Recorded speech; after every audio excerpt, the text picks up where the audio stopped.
এটাই হচ্ছে সেই ঐতিহাসিক ক্যাচ, যে ক্যাচটি ধরেছিলেন সূর্যকুমার যাদব, এবং এই ক্যাচটির জন্যই ভারতের এই ম্যাচটা জেতা সম্ভব হয়েছে।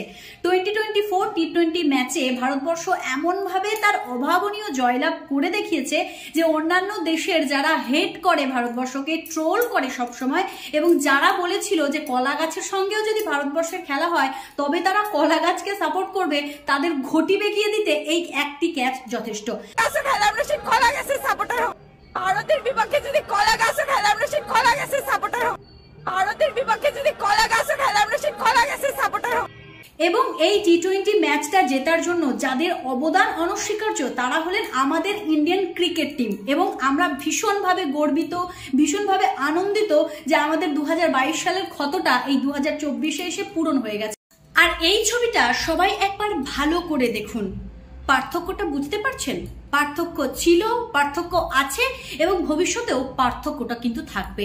বিভিন্ন বাইরের দেশ যেখানে জয়ী হওয়ার পর ট্রফি রাখে পায়ের নিচে, সেখানে ভারতবর্ষ জিতে যাওয়া ট্রফি রেখে দেয় বুকের মাঝখানে। এখানেই অন্যান্য দেশের সঙ্গে ভারতবর্ষের পার্থক্য। কত প্রতিবেশী দেশের মানুষকে দেখেছিলাম ভারতবর্ষের হারে তারা কি দুর্ধর্ষভাবে খুশি হয়েছিল, তাদের বন্য আনন্দ, তাদের উত্তেজনা প্রকাশিত হয়েছিল সোশ্যাল মিডিয়াতে এসে। এমনকি তারা এমনভাবে ভারতবর্ষকে ছোট করেছিল ওই ম্যাচ হারার জন্য, তাদের কাছে হয়তো আজকের এই জিতটা আমাদের সেই ক্ষতপূরণের একটা মলমের মতন।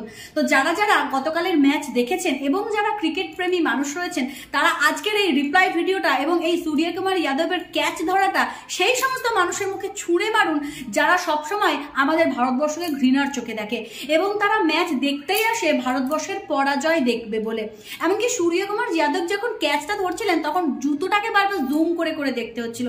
তাহলে অন্যান্য দেশের ট্রোলার এবং হেটার্সদেরকে বলছি, শেষ পর্যন্ত ভারতীয় ক্রিকেট টিমে একজন প্লেয়ারের জুতো জুম করেও দেখতে হচ্ছে যে ভারতবর্ষ চুরি করেছে কিনা এটা বোঝার জন্য। শুধু তাই নয়, তাদের ফেসবুক ওয়াল, ফেসবুক পোস্ট ঢেকে গিয়েছে ভারতবর্ষ চোর, ইন্ডিয়ান ক্রিকেট টিম চোর, আরো অনেক রকম পোস্টে। তাদেরকে বলবো, ভাই জিততে না পারলে মানুষ এরকম কথাই বলে। অন্তত যারা ট্রোল করছো বা যারা উল্টোপাল্টা কথা বলছো তারা একবার ফাইনালে খেলে দেখাও, তবেই বুঝবো। শুধুমাত্র প্রতিবেশী দেশকে ঘৃণা করতে, শুধুমাত্র প্রতিবেশী দেশকে খারাপ বলতে, শুধুমাত্র প্রতিবেশী দেশের প্রতি নিজেদের মনের জ্বালা মেটানোর জন্য এই ধরনের ফেসবুক পোস্ট করে নিজেদেরকে বড় কিছু প্রমাণ করার চেষ্টা করো না।